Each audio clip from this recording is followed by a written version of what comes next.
Ladies and gentlemen, welcome to Musical People and Journeys, the rock show. It's 2024, it's episode 4, and we are back to continue our journey in reviewing the latest and the greatest of albums. And I'm not doing it alone. Oh my god, no. Welcome to my crew, to Chris, to Trish, to Paul. Welcome, gang. Good morning. We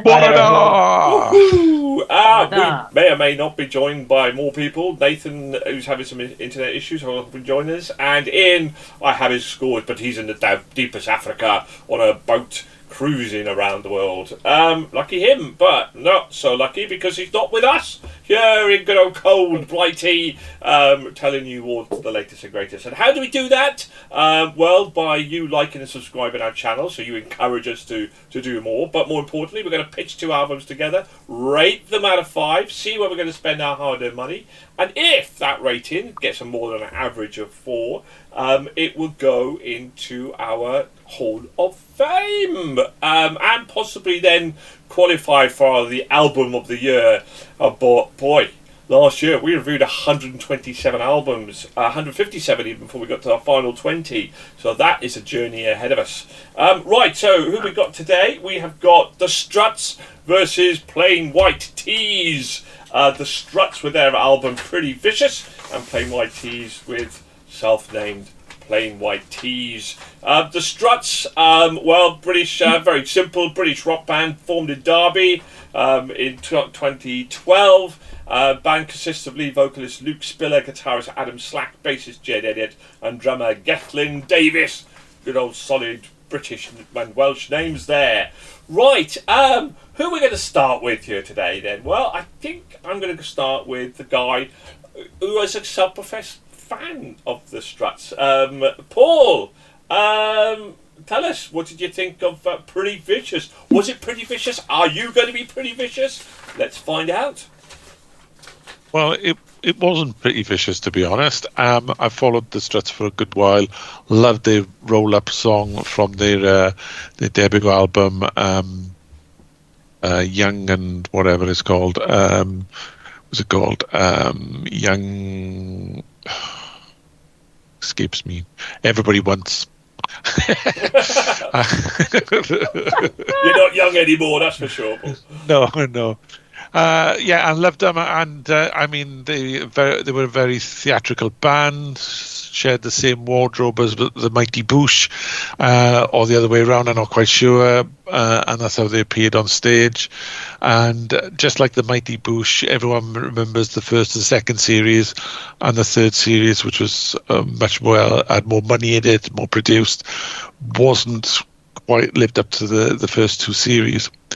However, when you go back to Mighty Boosh, you appreciate all 3 seasons, and the third one just as much. So I'm not making that mistake with the Struts' new album, Pretty Vicious, which is a superbly produced album. There's no doubt about it. Production levels are through the roof. Very mature songwriting. They've been collaborating with Robbie Williams and Def Leppard, and it shows out your very mature songs. And it's an album that slowly started weaning me off the hives. The death of Fitzsimmons, sorry, and and the more I've listened to it over the months, the more I've appreciated it. That this is a very fine album, and it's not the theatrical rock that I'm used to with the Struts. They've become a much more mature band. This is a very mature album, and the songs are very poignant and something I really appreciated over the months. Superb album. Trish, are you going to be pretty vicious, or are you going to just be pretty? Oh. As usual, of course. No, I'm not going to be vicious. I mean, Too Good at Raising Hell is what I'm talking about for an opening track for an album. It makes you feel good and eager to see what the rest of the album is like. Good job, Struts, for starting this album. Sorry. What follow is banger after banger of pure rock and roll. I mean, you can't help wanting to start to sing along to Rockstar and Better Love, which I absolutely love, along with the slower Bad Decisions, which is a heartfelt song that we can all relate to in some way. What is not to love about this album? It's pure brilliance, class of rock and roll music, and a piece that everyone enjoys. Ooh, sounds like we could be off with this little pod of reviewers off to a fine start. Or will we? Let's go to Chris then, shall we? Chris, the Struts, your cup of tea? Are you going to be vicious or are you going to be just pretty? Which I rarely say about you, of course. Well, I know it's the beard that does it for the prettiness scale, but so I'm not going to be vicious, but I'm not going to be quite as positive. So you can't go wrong. It's a good album, as Paul says. It's very well produced. It's got a very mature sound. I'd say they're pretty good at raising hell, rather than too good at raising hell. I wouldn't say they were particularly vicious. It's good to listen to. It works really well. It's got character to it, but it feels a little bit like, as Paul said, the producers have got involved and kind of taken away some of what the Struts were trying to say with it, and just kind of rounded off the edges and knocked off some of the corners. It doesn't quite have the punch that I would have expected from a Struts album. Now, whether that's just because it's the producers have got involved, I'm not sure. It's a good album. There's a lot of clear influences back to things like the Soens and Aerosmith in sort of the lyrics and the way that they're putting it together, which is good things to aim for, but they don't quite hit it. It's a good album, but it's not a classic. For me, it's not to the levels that I think Paul and Trish liked it, but I certainly listen to it again. It's something to put on and listen to, but not something I'd necessarily say is going into my Hall of Fame. Well, you might think it's going to be classic, but Ian actually, in his own words, thinks the complete opposite. Because in his own words, and I quote his own words as if he's there, I think this album is set to become an all-time classic. I hope it is given the airplay it richly deserves. A standout pop rock album with real identity, and it's tons of fun. Vocals are raspy raw, and he has a great tone. He loved it. The thing is about the type of genre that these guys are playing, which is very much in that indie kind of pop rock kind of there. It's a highly competitive market, and you've got to be standout. And it's no good, in my opinion, just having a few good tunes, a good few tracks. The album needs to be incredibly crafted. It needs to be completely well produced. It needs to be done in a way that it will keep you. There's got to be songs in there that keep pulling you back in to want to listen to more. And this album does that. Particularly the song "Pretty Vicious," which is, I think, could be one of my indie songs of the year. It just keeps bringing you back in, and the way it starts, "Too Good to Raising Hell," wants to keep you bringing in more. And this album was a grower for me because of those hook songs in there. I kept coming back to the album, and the album just got better and better, and I kept coming back and wanted to listen to it again and again and again.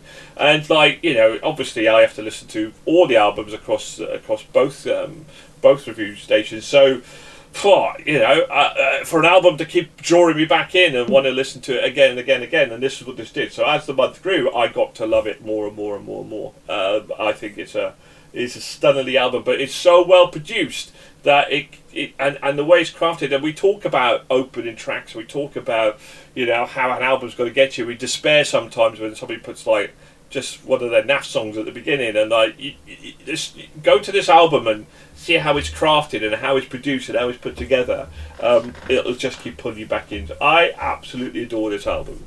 It is probably going to take a lot of beating for me, or sets the bar when it comes to the genre that we're talking about, which is indie kind of pop rock sort of genre. But it's more kind of rocky than poppy, which is a good thing for me as well. So loved it. Absolutely loved it. So they're up against legends, of course, in the form of Plain White T's. Plain White T's are an American rock band from Lombard, Illinois, formed in '97 by high school friends Higginson, Torero and Fletcher, and joined a short time later by Steve Mast. The group was mostly underground, followed Chicago basements, clubs and bars in its early years. The band, of course, is known for its #1 hit song, Hey There Delilah, which achieved platinum status in 2007 and earned 2 Grammy nominations. And now they are back. They are back with their album Plain White T's. Now, somebody who's certainly not plain, Trish. I'll take that as a compliment. Oh, it was meant to be. So, you're lovely. Bless you. Oh, thank you. And I, like you said, knew the Plain White Tees with their song Delilah, but I've not listened to any of their albums in the past, so I wasn't too sure what to expect. Was this going to be a rock album? To start with, I've got to be in a bonnet about opening tracks, and I would have put Would You Even as the opening track to draw me in, as it's more rockier instead of the Young Again, which is a very subtle track. The rest of the album flowed well and reminded me of the band Colony House sound vibe to their music. But unfortunately for me, as a personal preference, you can't deny it's a good offering for this genre of music. Plain White Tees, it's not my cup of tea. Sorry. Oh, well, let's go to their namesake, Plain White Tees. Chris? I can't compliment everybody, Chris. There's got to be a balance to this. No, in fairness, the look on my face there was I'm not sure whether it's supposed to be. I was just going to leave that where it was. But yeah, so I used to listen to Plain White Tees when I was at uni, and not just Hey There Delilah, which everyone and their dog's dog listened to as well. But so I have to confess that since uni, I haven't really had the urge to go back to them, and this album is not going to change that. If you like Plain White Tees, then it is a good Plain White Tees album. The downside to that being, I'm not that much of a fan. So they fit very much into their genre. They've been doing it for a long time. You don't get close to 1 billion listens on things like Spotify with Hey There Delilah without being good at writing songs. But they are effectively doing sort of the same sort of stuff they've done before. As Nigel's already said, in this sort of area, it is quite a competitive market. They are sticking to what they know, which is great for those that like it. But for me, it just kind of felt a bit flat. It kind of gets started, but then it meanders a bit, and then peters out towards the end. It doesn't really kind of draw you in and hold you when you listen to the music. So while it's, if you like Plain White Tees, you will like this album. It wasn't for me either. Okay, Paul, what about you then? What about a bit of Plain White Tees? So, Plain White Tees' self-titled album is what I would call intoxicatingly dangerous, but not in a good way. And for example, I'm driving along, and I may as well have someone pumping carbon dioxide into my car because I'm almost falling asleep listening to it. Songs such as "The Girl from Pasadena," "You Plus Me," "LOVE," "Spaghetti Tattoo." Just make me fall asleep. So in that respect, it's dangerous. Or it could be even worse. It could be with your partner and she wants to tell you something, something serious and meaningful in life, and you could have this listening in the background and you would fall asleep and get into a whole heap of trouble. Unfortunately it does have Hey There Delilah overtones throughout the album. And more songs. It's saved when they switch the ante, or the album is saved when they up the ante or switch it up with songs such as "Fired Up," "Red Flags," "Young Tonight," and "Would You Even," which kind of saves the album a bit. But apart from that, like I said, it could get you into a lot of problems. Right, well, welcome back. He's been missing for about 8 months to a year, but he is back with us, the mighty Nathan. Welcome back to Musical People and Journeys, Nathan, and to our start of 2024. Hopefully you're going to be with us with the journey with us. We were just talking about Plain White Tees. What did you think of Plain White Tees? I loved it. Hello. As my headphone falls out, it's been a really good start actually to this. I really liked Plain White Tees, and I didn't think I would because my missus likes them, and they did that Hey There Delilah song, didn't they? Did. 2007 which actually means you never have to work or ever again. I don't think, because I reckon in 2007 they were probably still getting decent royalties, and I hear that song playing basically every time my missus has a phone in her hand. It's nice. But this is entirely different, isn't it? It reminded me so heavily of Weezer. I feel like they've been getting their Weezer on quite massively, which is a good thing. Some of my favourite bands of all time have aspired to be like Weezer. I thought, in comparison, and it's weird to be going in talking about Plain White T's straight away, I thought compared to the rest of the bands that were on this lineup, they're clearly the band that like are working with like producers. They're very used to being in the studio, because like everything is so well produced and clear. Everything has space to breathe. So that first song, I had a guitar with me downstairs. I might go and get it, but that first riff, do do do do do do do do do do, like how it opens the album, like that's that bits moment, and then they build in the drums and stuff like that. So everything has its own place and time to breathe. Compared to some of the other wonderful, incredible, talented bands we're going to talk about later, and by that I mean they're mostly shit. It was nice to have this. It was a nice surprise, because I thought they were just going to be folky because of that Hey There Delilah stuff. But they're straight in, man. The first two tracks are absolutely banging. It's obviously written for radio. They know what they're doing. Good shit all round. Loved it. Well, we'll talk about the other bands later. This particular episode would be the Struts versus the Plain White T's. So what did you think of the Struts? Oh, is it? Shit. Yeah, okay. So it's just the Struts versus the Plain White T's for this particular episode. We're all right. We'll get you back into the swing of it, Nick. Well, I don't know. And I should also say, I know that this podcast has grown and changed. I've been away. I had a look last night. The last time I was here was the tail end of 2022. Wow. So I know that you occasionally have people on. And stuff like that. So I just want to say, if in case you ever do have anyone on, if you've been on the podcast, everything I said was totally in character, and I didn't mean a word of it. But if you're not on, I hate you. I hate you. I hate your music. I hate your children, your family, and I actually hope that someone sees you fall over in Tesco's. The Struts, I thought was fascinating. That of the list of people you sent me, they were called, their album's called Pretty Vicious. It was. And it's like, not, is it? No, it's not. It's not. It's pretty tame. It just fucking isn't. I think it's rock and roll as written by Shania Twain.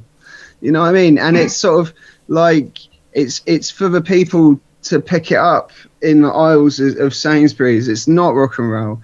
It proper gave me the ick. Like the hands on me song, something like that. Put your hands in your pockets. Actually, some of the lyrics on that are actually like not cool. Like it's like it felt a little bit a bit rapey, actually, and I just thought it was really like not good things to be putting out into the universe. They sound like Maroon 5 when Maroon 5 was actually a band back in the day. Only what they did was they got all of the sort of the grunt and the essence of rock and roll from that, threw that in the bin, and sort of put out dog shit. Yeah, the worst. Well, you missed the fact that me, Trish, Ian, and Paul love a bit of dog shit. I am not surprised. I mean, that's one of the main reasons of me coming back. Oh, isn't it, really? We missed you, Nate. Some of the opinions talked about on this podcast are so borderline abhorrent that I really feel like you need a voice of reason. We do. Well, a voice of unreason on occasion, but we do. Okay. Ian did not enjoy the Plain White T's. So Ian, just to fill you in here, Ian is on a boat somewhere in South Africa. So I'm going to have to say, just for Ian's sake, it's a ship, not a boat. Ship. I apologise, but he want me to He's on say a ship somewhere, so he sent the stuff in. He thought this album was pretty mediocre. One of the songs featured was on Netflix own productions, and as a boy band TikTok sensation vibes to most tracks in his opinion. He goes on as he does. He likes You Plus Me and Feeling More Like Myself. But Ian writes essays or talks essays, which he's not here to do that. But there we go. So, right, well, let's get on to our ratings then, and let's find out which album so we're going to buy, and if anything, if an album needs to get an average of 4. Did you give your opinion? Play My Tees was all right. Actually, I haven't given my opinion on Play My Tees. I got thrown out. Play My Tees was okay. This is what I'm here for. I know, right? You're here to keep me in line. So Play My Tees, it's a. I think if I listen to it more and more, I think it would be a grower. I think there's more layers to this album than maybe I appreciate for it, because it started off, and then I listened to it again. It was okay, and then I listened to it again, and it was like I enjoyed it slightly more than I did the last time. But it didn't really. It's a very mellow rock album, let's be honest about it, and it borderlines kind of proggy rock, but not quite proggy rock. There's a bit too much kind of pop stuff in there, really, and it's just an okay album. It's a pleasant listen to. It's not a terrible album, definitely not. And I think somebody said, I think it was Paul that said, if you enjoy the Plain White Tees, you're going to enjoy this album. But it was just okay. It wasn't quite really my sweet spot when it comes to rock music, unlike the Struts. It's really good. It was all right. It was okay. It was a forgettable album, in my opinion, but there we are. So. Right, let's get to ratings. So if they score more than 24 points, they get into our Hall of Fame, and maybe to qualify for the Rock Album of the Year. So let's find out then. Trish, the Struts, what's your rating out of 5? First one of the year. 5. 5 for Trish. For the Struts. Yeah, we loved it. Yeah, loved it. We loved it, bruv. Welcome back, Nate. Without that being pulled out. Fuck me. Have you missed me? Chris. So the Struts for me was a 3. 3. Nathan, Struts. Like 1. Like my body starts to shake. It won't be long before I break without your hands on me. It's emotional abuse. It's abuse. Anyway. Yeah. Well, there we go. What can we say? Depends Ian. whose hands are on you, really. Ian, give this a 5. Ian absolutely loved this album. He'd give it I'm a not 5. surprised. Paul. I'm giving it a 5 as well. Yes. Welcome back, Nate. I also love this album. I also give it a 5. So I absolutely adored it. Bad lyrics or not, my cup of tea. It scored 24. even though it's got 24, it crept into that average of 4 mark. So that's your Chris, by the way, mate. It's lovely to meet you, Chris. Hello. But like that's on you, my man. That's on you. You could have dropped that down. I could have dropped it down, but I did enjoy listening to it a little bit. There were a couple of songs, but as I said in my opinion, you'll see when we get to Plain White Tees. What can we say? We are obviously shallow people, but we are shallow rock people, and that's how we live. Plain White Tees, Trish. 2.5. 2.5. Chris. 2. Nathan, Plain White Tees. Yeah, 4. 4. Ian, give Plain White Tees 2. Paul. 2.5. A 3 from me. So we're looking at 5.5, 7.5, 11.5, 13.5, 14, 16. Still above average. Still solid. Not brilliant, but solid. So as much as Nate will hate this, we're buying the Struts, mate. We're spending our hard-earned 20 quid as a group, and we're buying the Struts, and we're forced you to listen to those horrible lyrics. That's fine. Cool. Right. The sonic equivalent of an episode of EastEnders, but you crack on. Right, okay, well, that's the end of this particular show. So, thank you very much for joining me. Please like and subscribe to the show. And we'll see you for the next episode, for episode 5. And tune in for that, where we're facing Sons of Eternity versus Dominion. Keep happy out there. And goodbye for now. Goodbye, everybody!